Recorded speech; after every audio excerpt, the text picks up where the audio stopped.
society, how they work, and what to do about it.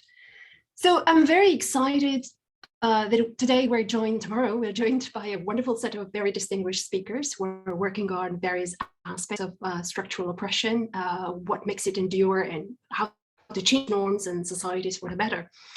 And this is an urgent topic of our times, and we shall see a variety of tools and perspectives which might get us closer to achieving a just and equal society.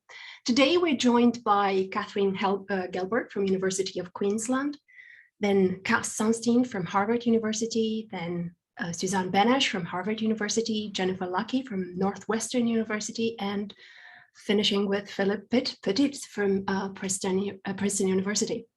And I want to say a big thank you from the bottom of my heart to my wonderful students who helped me all throughout this wonderful workshop series, Janelle, Lucy, Maite, and Suzanne, and Fabienne, who help make sure that everything goes smoothly throughout these workshops. And thanks everyone for taking time to be with us.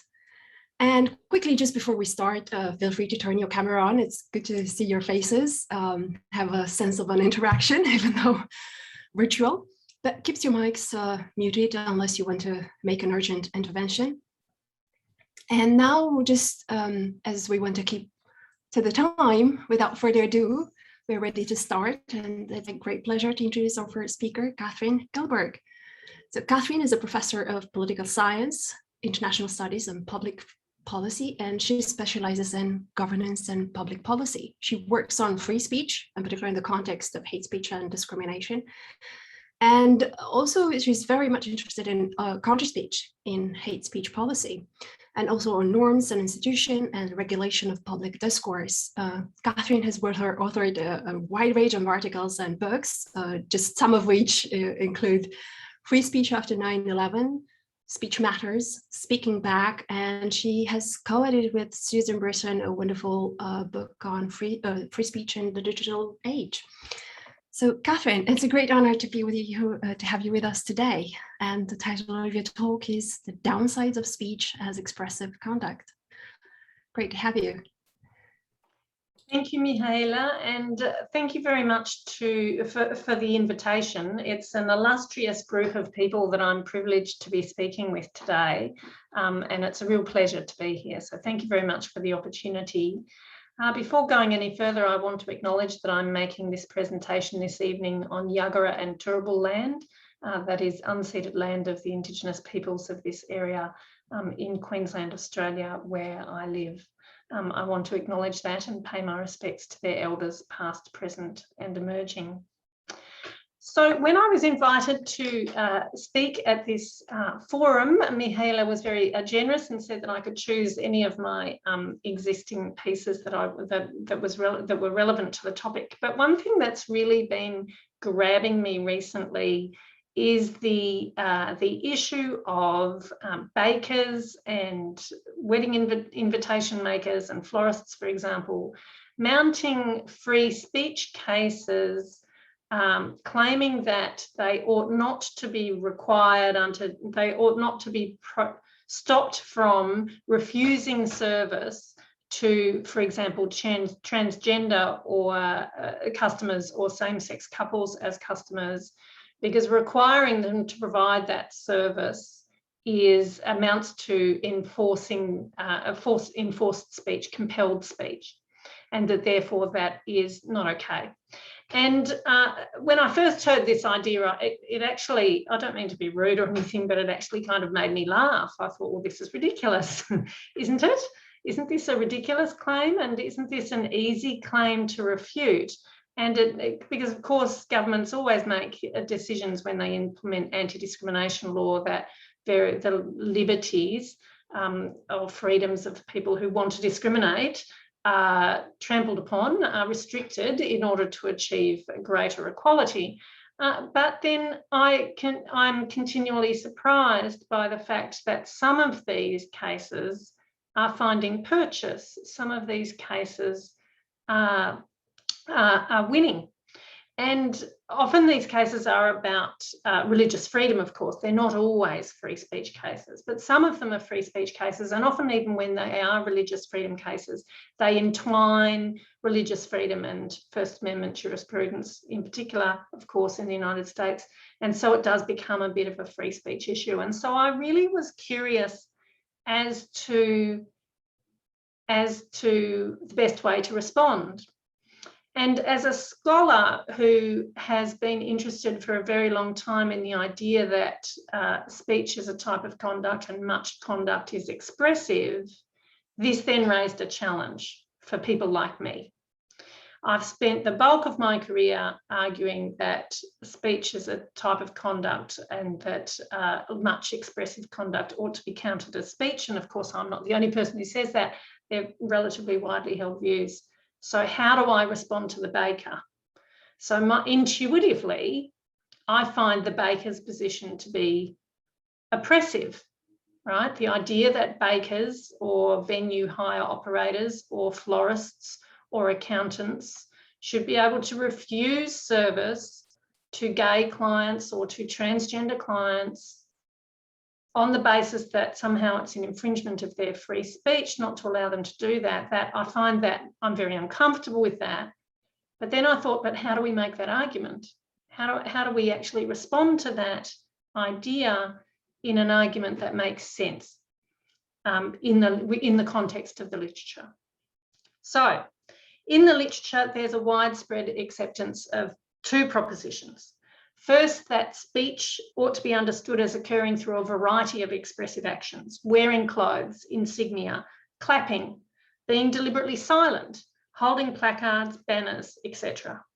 And second, that much of the speech with which free speech policy and jurisprudence are concerned is a type of expressive conduct, because when we speak, we do things. I think the first proposition, that speech that is protected by free speech principles includes wearing clothes and insignia and protesting and so on, I think that's very widely accepted. I think the second proposition, that much of the speech with which free speech policy is concerned is a type of expressive conduct, is a little bit more contested, but nevertheless it does underpin both philosophically and jurisprudentially lots of the legitimacy of the regulation of much harmful speech. And that includes hate speech, but it's not limited to it. Defamation, for example, would be another example. So if that is the case, then how do we differentiate between expressive conduct that ought to be protected under free speech principles and expressive conduct that ought not to? And as I've said, I'm particularly concerned with the bakers and those kind of people who are making those arguments. In fact, similar arguments have been made by photographers, invitation manufacturers, florists, accountants, venue operators, medical providers, and adoption agencies. So the baker is the paradigmatic case, but it's certainly not the only one. So, of course, you could approach this debate by saying this is not a free speech question at all. Rather, as anti-discrimination law says, that where a policy has decided anti-discrimination law prevails over other freedoms, then you can just say, well, the free speech argument is trumped in this case. But I think, A, that's risky because courts aren't necessarily agreeing with that. And B, I find that a bit unsatisfactory because as a scholar who's concerned with speech as expressive conduct and conduct that can harm, for example, I'm curious as to whether it's possible to make a free speech argument about this. So that's what I'm looking for. I'm looking for a free speech-based argument that will help us out of this baker's dilemma.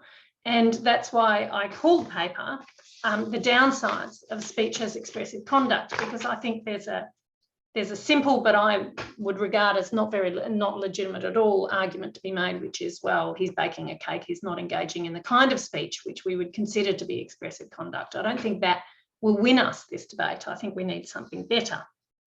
So how can we make a free speech argument that doesn't favour the baker? Because I think the baker wants to discriminate. So so the first section of the paper that I'm going to write from this is about speech as conduct. And of course, as I've said, there's a long-standing debate within free speech literature over whether speech is more like thought or more like conduct.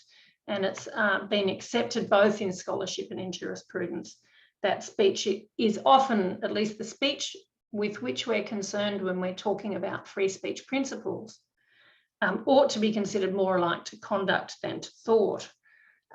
As I've said, speech oughtn't to be restricted simply to utterances, and there's lots of support for this. Eric Berendt said wearing clothes or insignia. Fred Schauer has said, when we refer to a principle of free speech, we commonly assume it encompasses conduct that's not speech in ordinary language, such as displaying an oil painting, carrying a banner, or wearing a political button. And more recently, in the Oxford Handbook of Freedom of Speech, he says that restricting freedom of speech to words or language, whether spoken, written, or printed, remains seriously under-inclusive. Speech for the purposes of free speech protection includes symbolic and communicative actions such as marching, picketing, parading, sign carrying, armband wearing, flag waving, flag burning, effigy burning, and much more. This doesn't mean, however, that there's no distinction at all between speech-based and non-speech-based expressive conduct.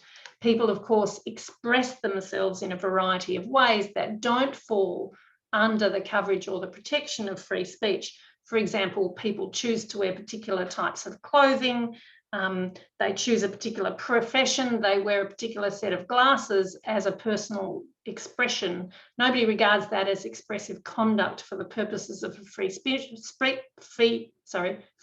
principle. So it's not that there's no distinction at all, but that the distinction isn't the distinction between speech on the one hand and conduct on the other. The distinction needs to be something else. So as I've said, also the second proposition that's well understood is that when we speak these days, we're doing things using an Austinian Speech Act theory framework. I've done a lot of this in my work, but so have following, in fact, and building on the work of people like Ray Langton and Mary Kate McGowan and Ishani Maitra. So it's very clear that that when we speak, from that perspective, that when we speak, we can do things. And so we can name, acquit, sentence, extol, praise, clarify, request, deny, command. We can do all kinds of things with our speech. Now, both of these propositions are recognised in jurisprudence. In Australia, there's a free speech case of protesters who entered a duck shooting area without a licence. The law that restricted them from doing so was considered to be a law that burdened political speech.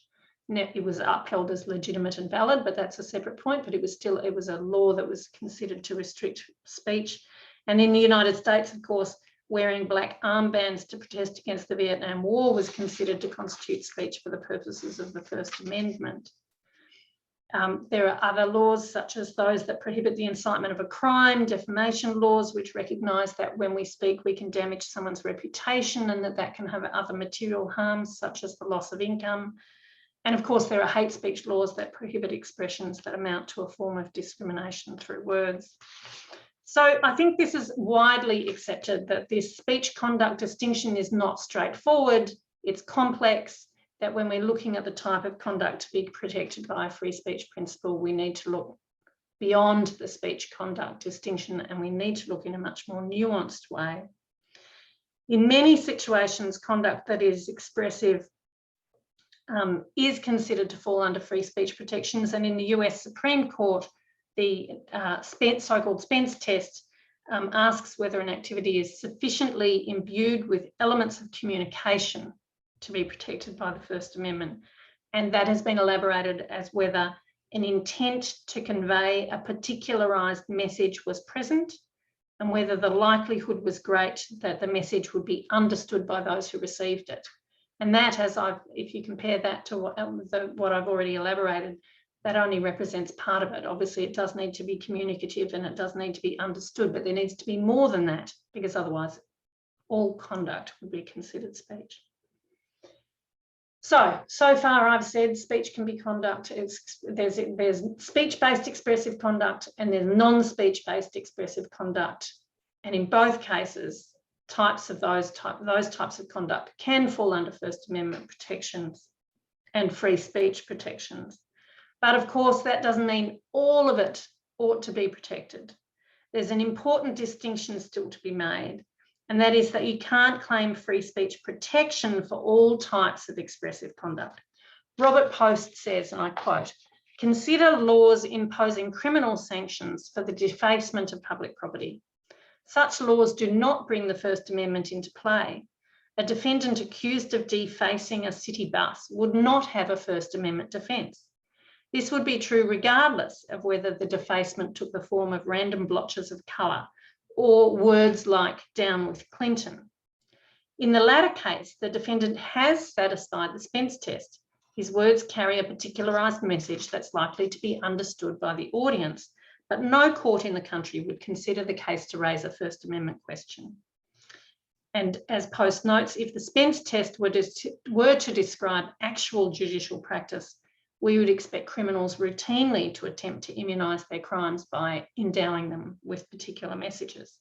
Historically, of course, criminals have not been able to do that. And historically, of course, there are all kinds of areas of the law that in some marginal way, or sometimes not even so marginal, implicate expressive conduct in which free speech isn't a defence. So it's clear that not all non-speech-based expressive conduct is automatically to be protected. But I think that the bakers are really challenging this. I think there's a very serious material challenge going on to this pre-existing understanding that the speech conduct distinction needs to be nuanced and that a great deal of expressive conduct falls under free speech protection, but not all of it, and that other types of laws ought not to fail under a free speech challenge.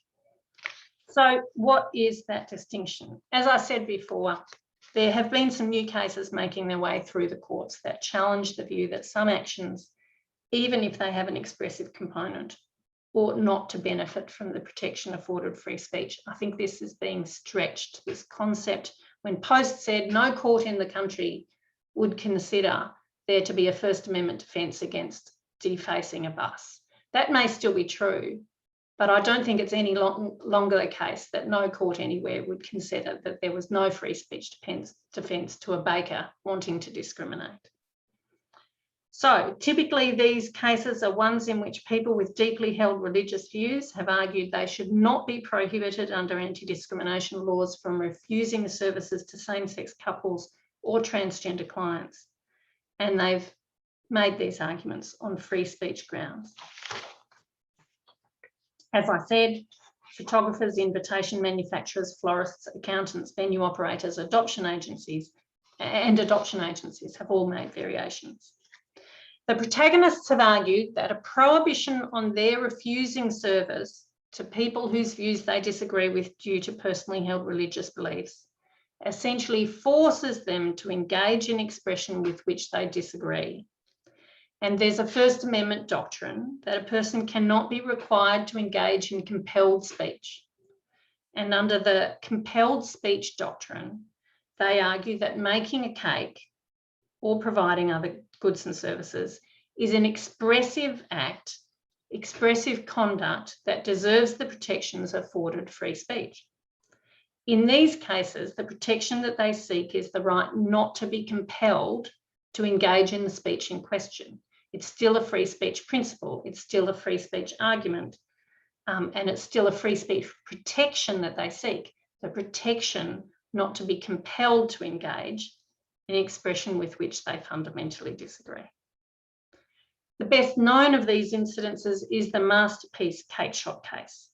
Jack Phillips, who was a baker in Colorado, a devout Christian, refused to make a wedding cake for a same-sex couple on the ground that doing so would violate his right to free speech, that's a quote, by compelling him to exercise his artistic talents to express a message with which he disagreed.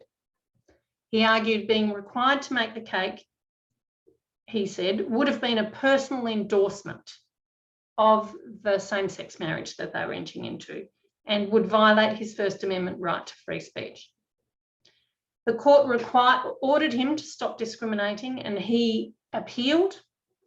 And in the appeal, he argued that the order unconstitutionally compelled him to convey a celebratory message about same-sex marriage, and to use his artistic skills to make an expressive statement, a wedding endorsement in his own voice and of his own creation. Now, I think one of the things that helps us through this argument is a distinction that Fred Schauer makes between coverage and protection.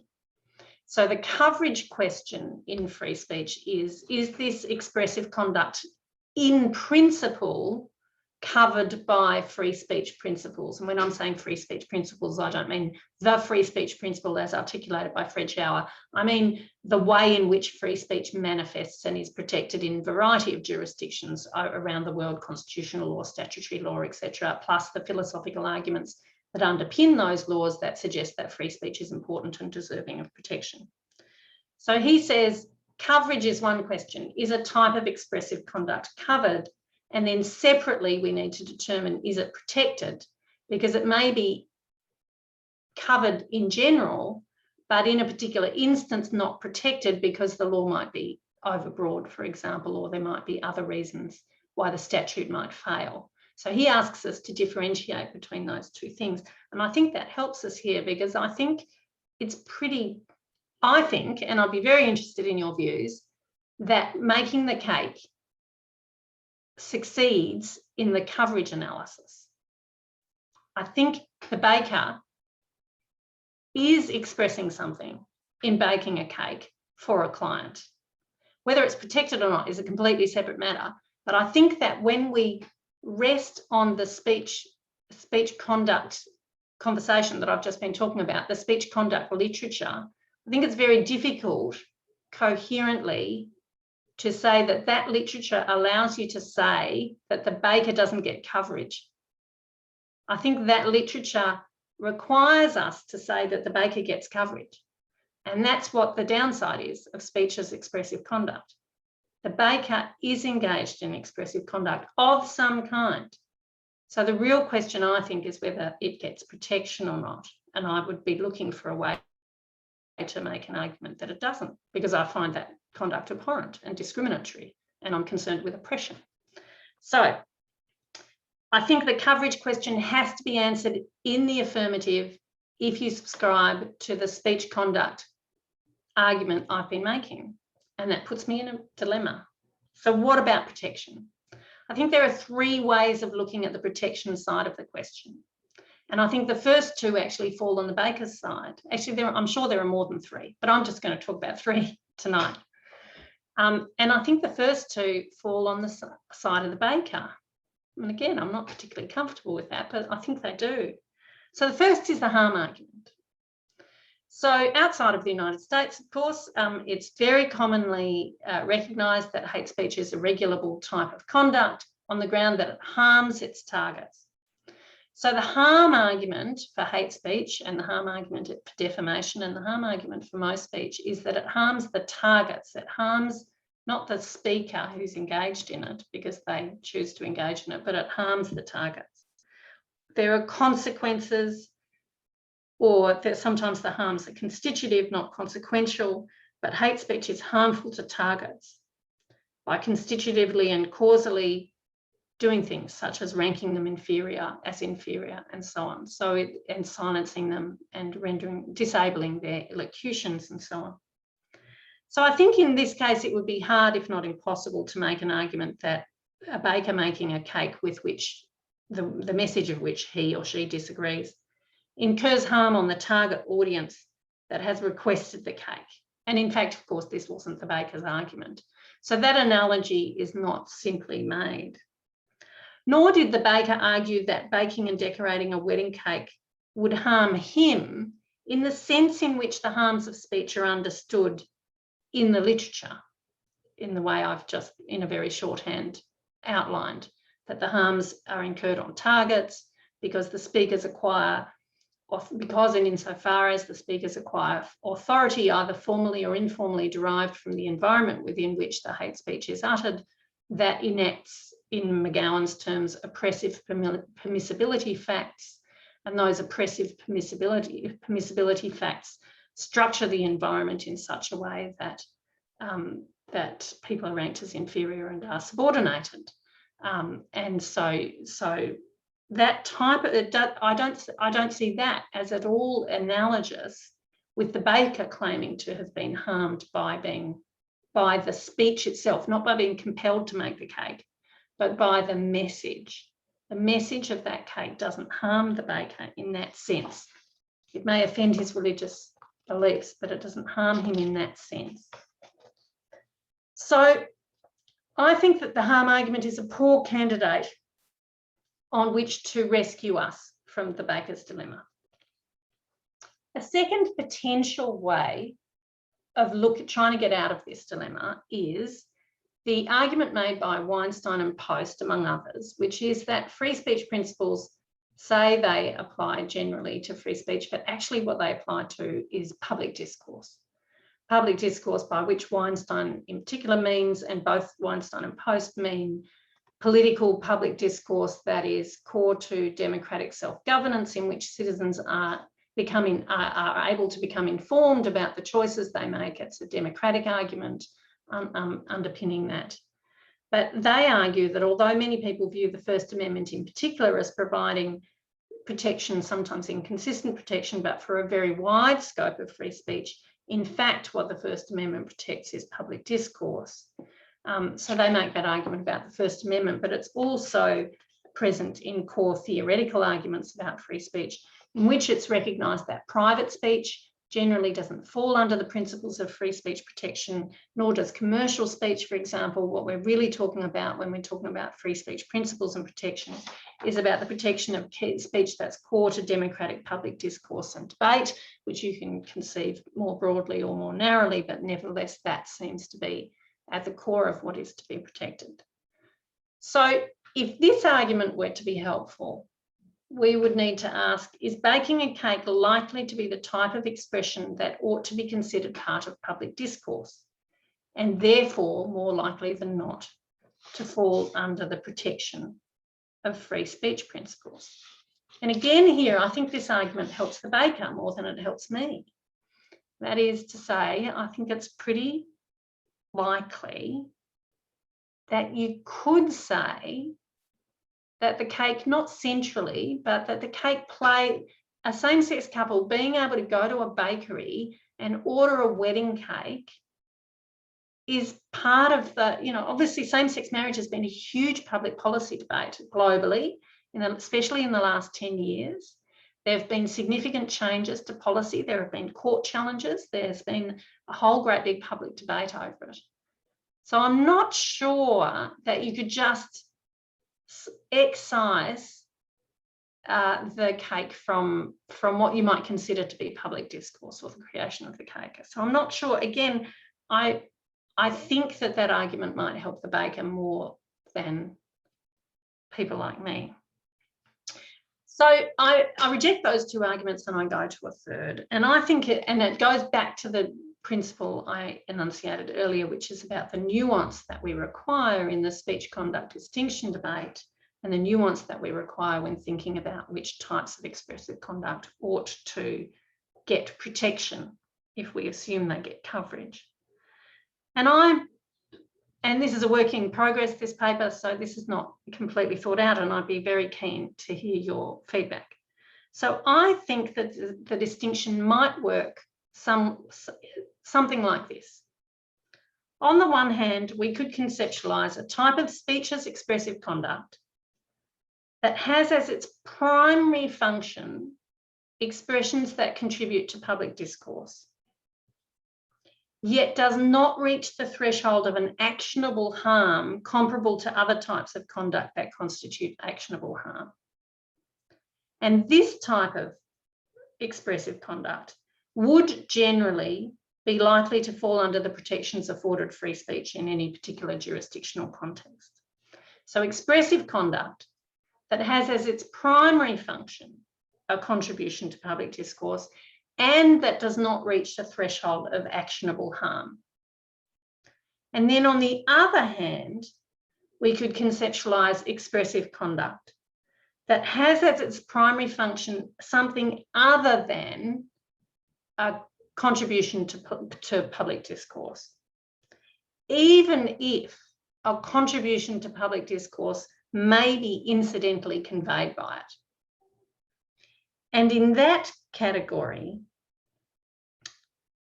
free speech protections ought not to prevail, because the expressive component of the conduct is incidental, not central. So I think that we can think of several situations in which expressive conduct could fall into this category. Defacing public property, even if it's political graffiti, would count in that second category that wouldn't be protected. So would the incitement to violence, because the risk to persons and property represented by the risk of violence is a harm that is validly regulable by government. And you can't legitimately mount a free speech defence to expressive conduct of that nature. You shouldn't be able to, I should say, rather than you can't. We have yet to see whether the people who engaged in precisely that type of expressive conduct on the 6th of January in the United States will receive the appropriate sanction. Acts of discrimination, such as denying a person housing or a job, have an expressive component. Of course they do. But they're not at their core. Giving a person housing or giving a person a job is not at its core expressive conduct that seeks to contribute to public discourse. So they ought not to be able to be legitimately justified on free speech grounds. So I think there are types of expressive conduct where the primary character of the expressive conduct is not the expression of a viewpoint that or a content that would be contribution to public discourse, but a different kind of action that is considered to cross the threshold of what is legitimately regulable, either because it harms or because it's discriminatory. But it's legitimately regulable, and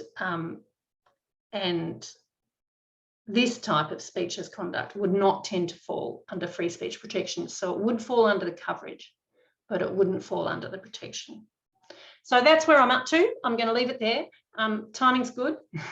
I welcome any comments. As I said, it's a work in progress. I'm still trying to figure out the nuance of those three areas. But anyway, I welcome any questions and comments. Thank you very much. Thank you very much, Kathy. That was a fascinating talk. Really tricky questions to deal with. Yes. Especially, nowadays. I will think I have some more examples for you. But Good. I welcome questions. So please put Q or question in the chat. That would be easier for me to monitor everyone. Or just come on the screen and ask your question.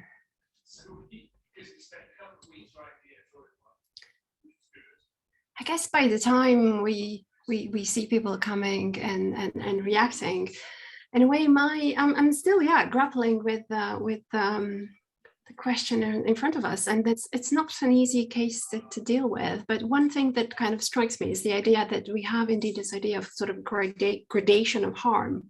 At least this case kind of raises up the possibilities, like it's not quite what we've been used so far with the cases of extreme harm, as it were. But this is it's not to be ignored, it's not to be underestimated.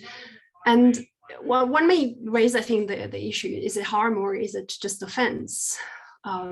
Which kind of is a kind of live question when we talk about slurs.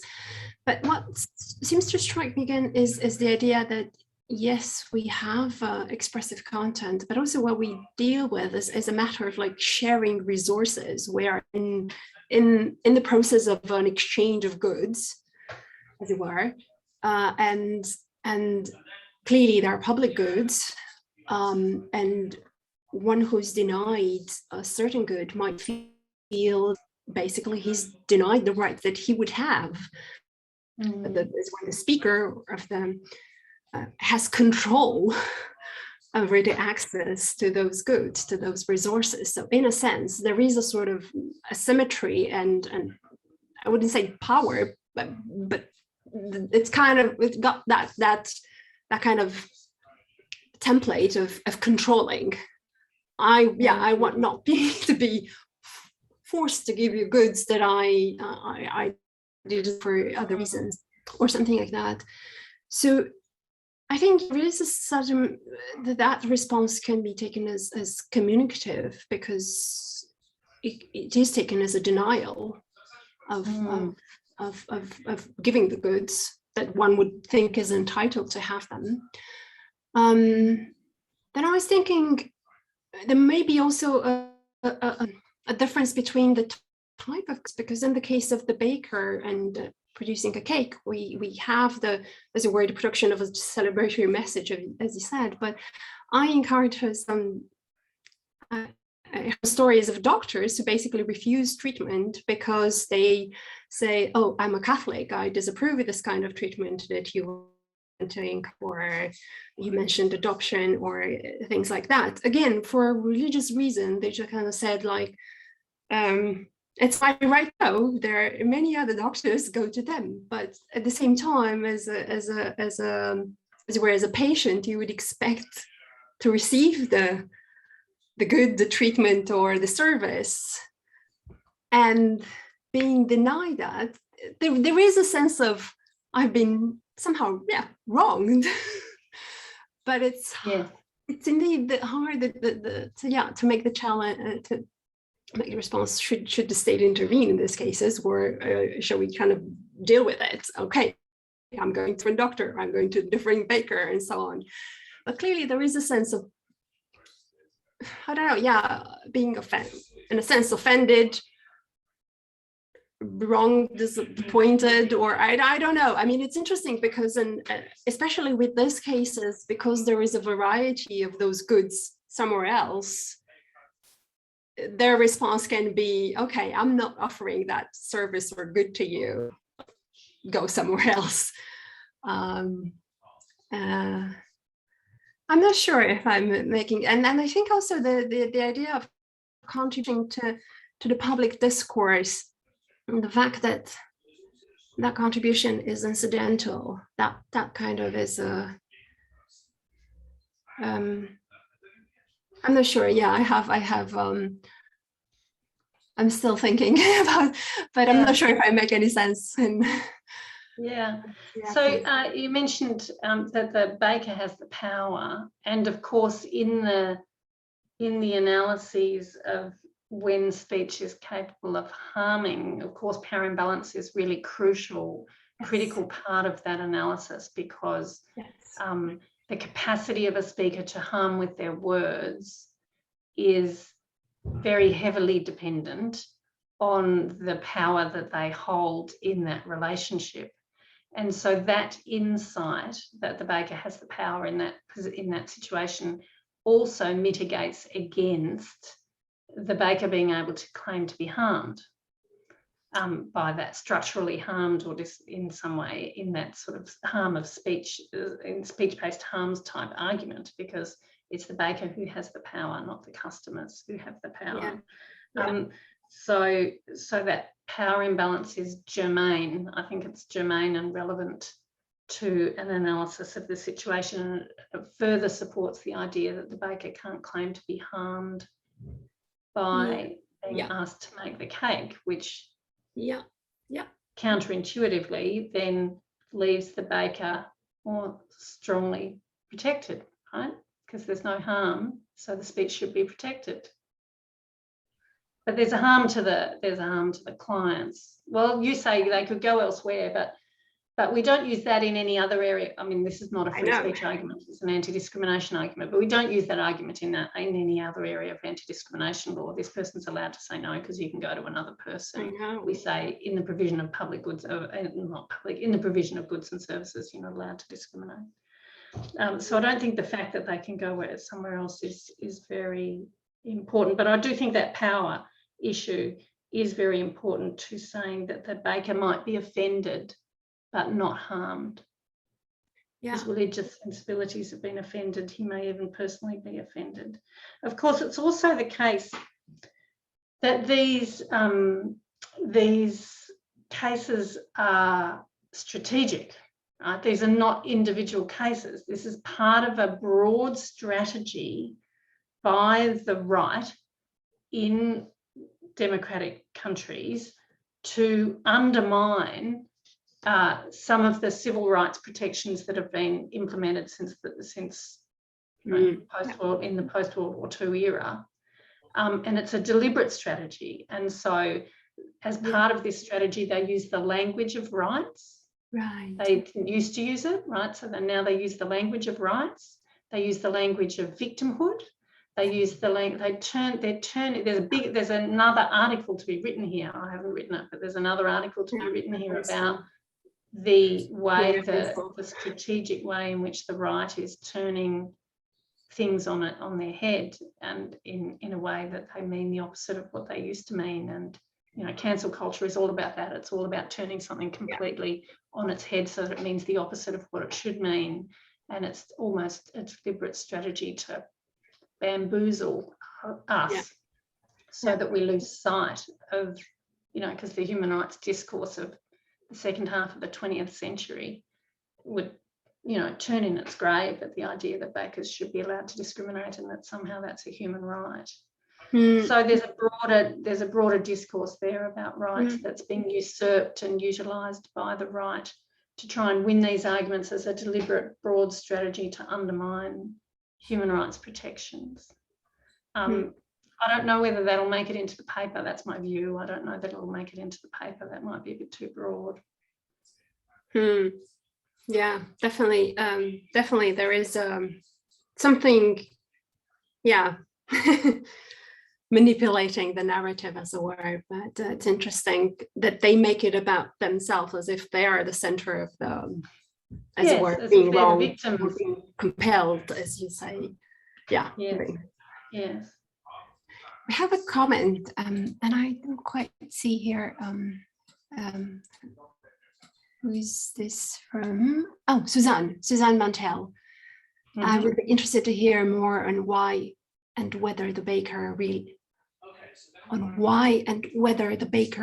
expresses. Do I read the entire?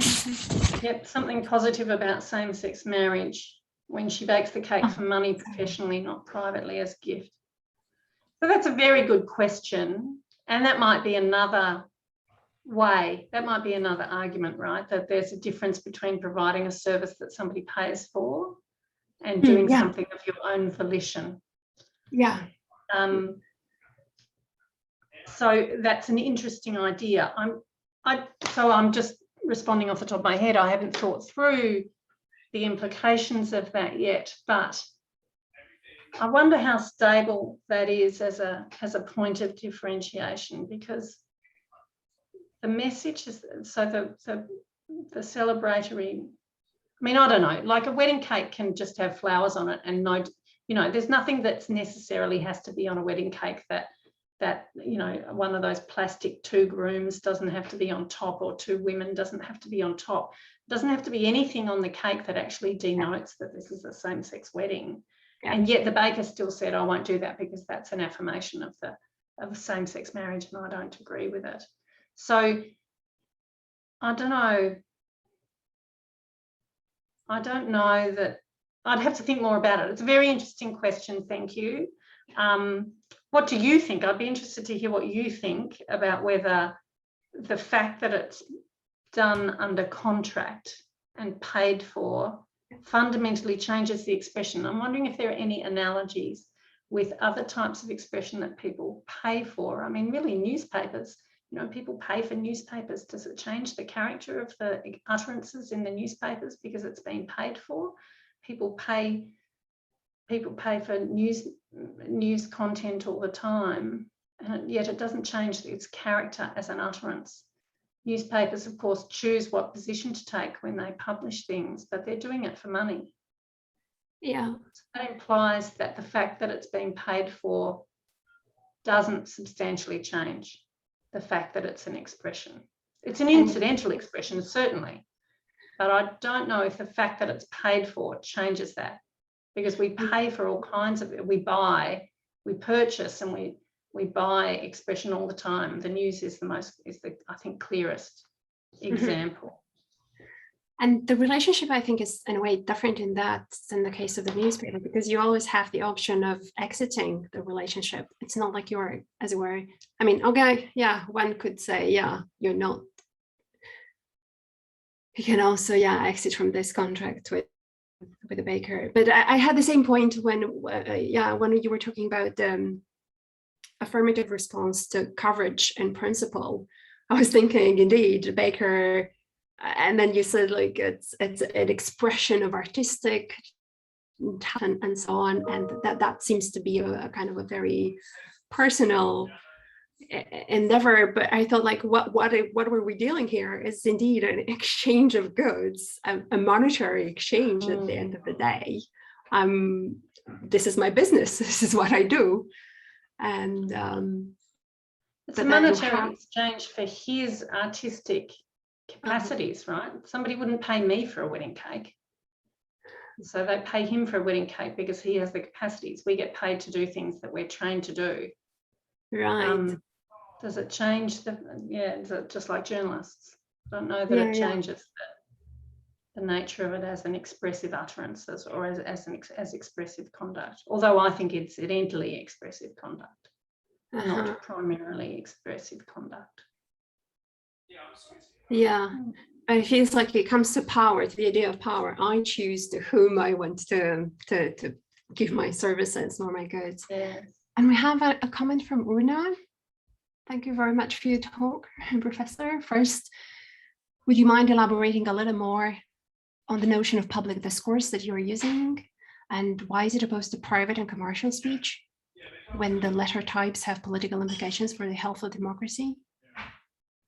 And then certainly, also just noticing that Mark has had his hand up for a little while, okay. So we'll make sure we get to Mark. Yes. So the notion of public discourse that I'm using draws from Weinstein and Post, who say that this is about conscious contribution. It's pretty capacious, right? It's a capacious idea.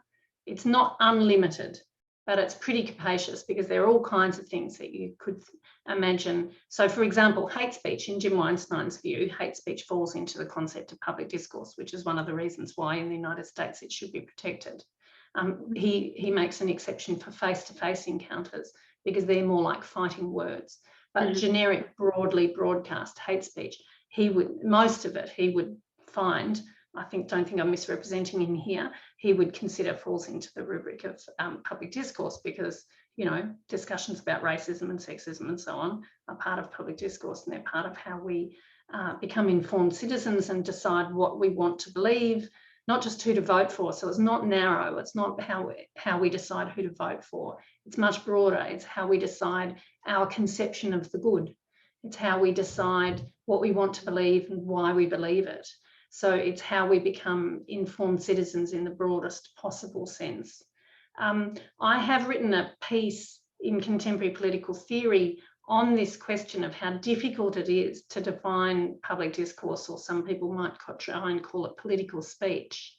And it's pretty much like the concept sounds persuasive, but you're absolutely right that it's very difficult to delineate. And in fact, Ashutosh Bhagwat wrote a chapter in the book that I edited with Susan Bryson called Free Speech in the Digital Age, in which he argues that the distinction between political and commercial speech and other relevant distinctions like that are falling away in the internet age. You just think, for example, about how businesses are now expected by their clients to take positions on things like same-sex marriage or racism in sport. And this really breaks down what used to be a relatively clear distinction between commercial speech, which was regarded as advertising in order to make profits, like cigarette advertising, which is, at least in Australia, very easily regulable, and there's no free speech argument against it, versus political speech, like people campaigning and so on. So it is difficult to draw those delineations, and Weinstein and Post recognise that too. In the piece that I wrote in Contemporary Political Theory a number of years ago, I tried to tackle this debate explicitly by looking at a Nussbaumian capabilities-oriented view of what speech does in and for people's lives. So the capabilities view approach looks at what any resources or goods do in and for people's lives. So rather than looking at development and growth through the prism of wealth, you look at it through the prism of, well, what can a person do with these resources? And so I applied that to speech and said, well, what can speech allow people to do in the world? And that's how I chose to conceptualize political speech, or in that context. So you're right that it's not a clear distinction, but it is a distinction that many courts rely on because they tend to protect political speech more than some types of commercial speech. But you're also right that the latter types do have political implications for the health of democracy. Private speech, by private speech, I mean speech that takes place in the private sphere, in your family, home, for example, amongst friends, where people really, and the reason for differentiating private speech in that sense from public discourse is because that's an area where it's not legitimate for the state to intervene. Right?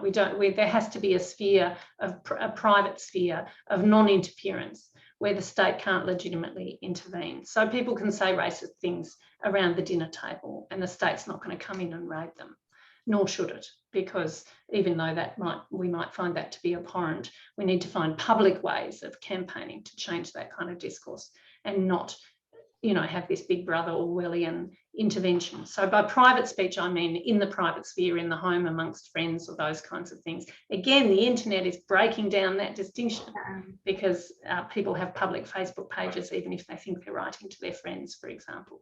But nevertheless, that's what I mean by private speech. So I hope that helps.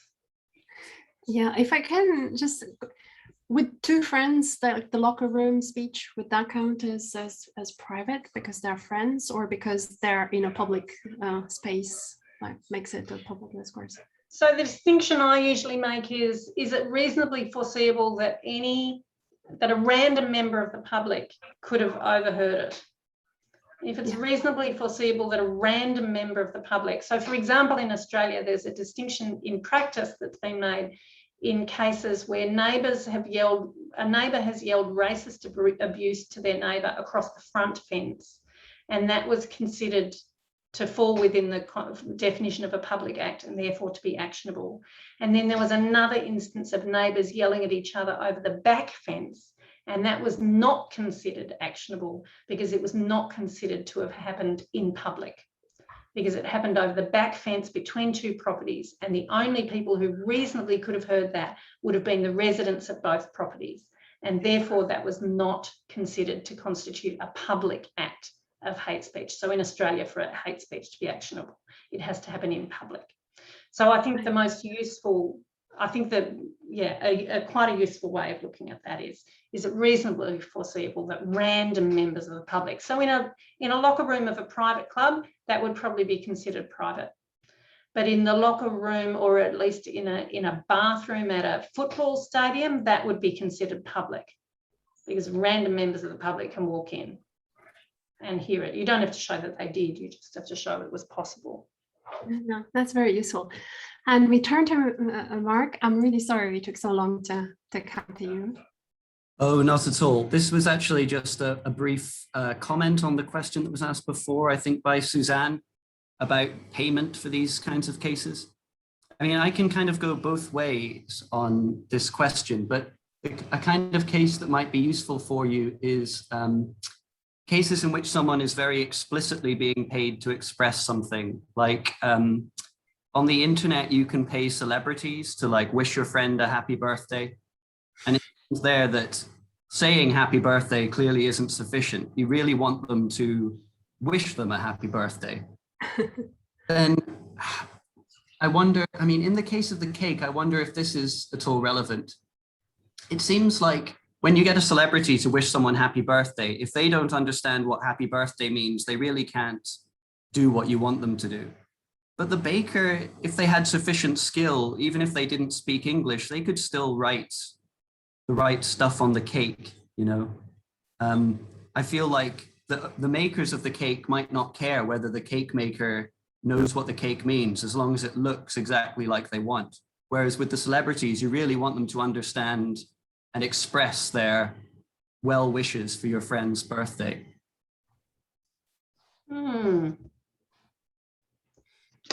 That's an interesting thought, isn't it? The customers don't care if the baker understands the message or not. They just want their cake. Does that change whether it's expressive conduct that would get coverage? That's an interesting question. I'll think about that. Thank you. I don't really have a strong opinion on it, but also this talk is so interesting that I don't particularly care about, that one individual case. Well, thank you that you find it interesting. Yes.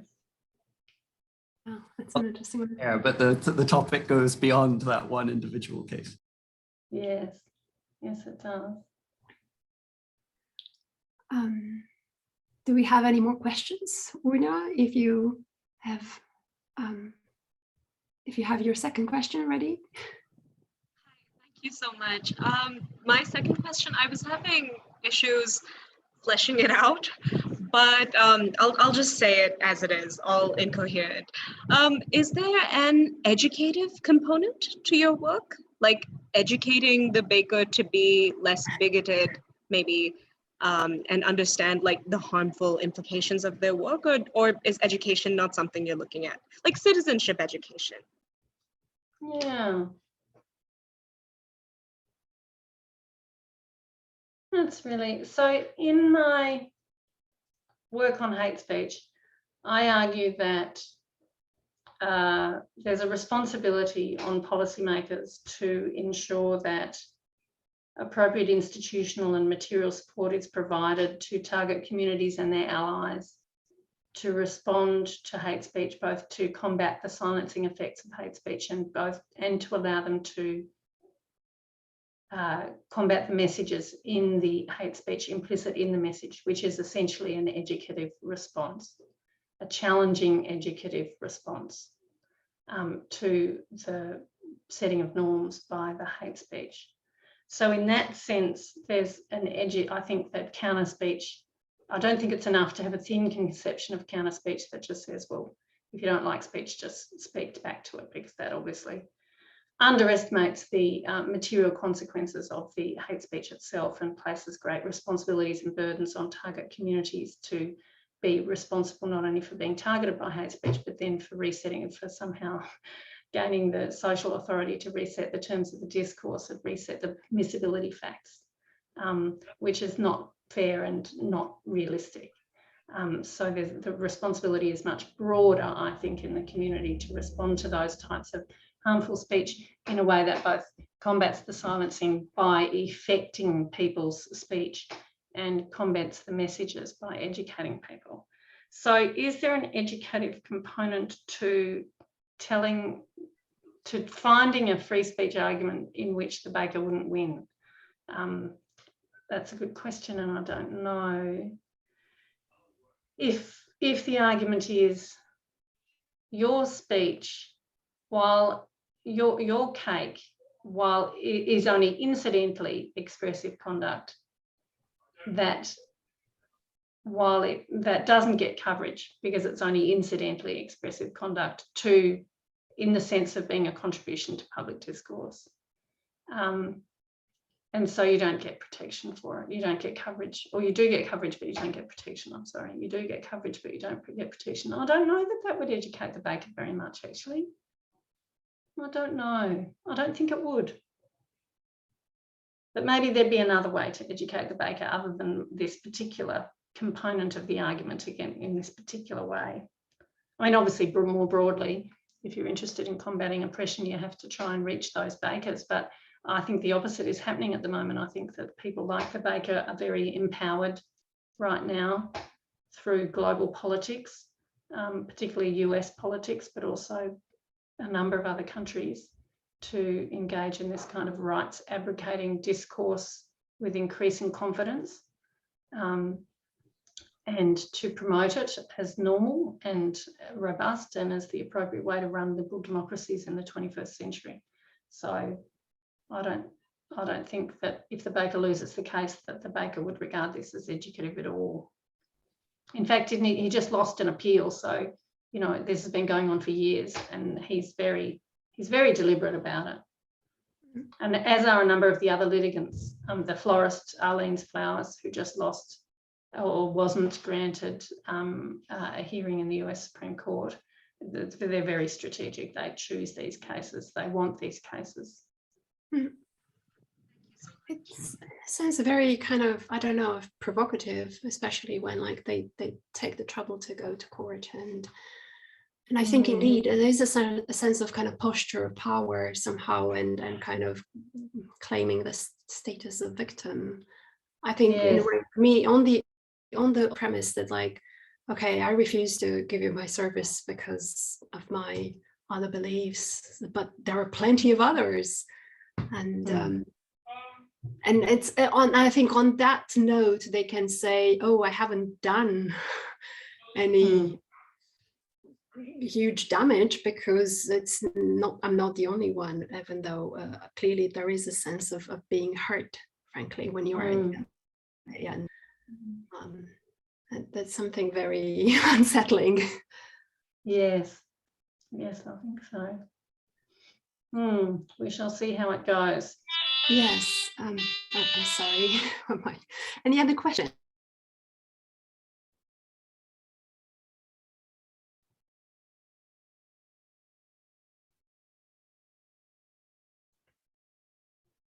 I hope you all have a lovely time in the rest of the workshop. It'll be, you've got a wonderful papers coming up, so I'm sure you'll have a wonderful rest of the day. It's quite late in the evening now for me in Australia, so unfortunately I won't be able to stay with you.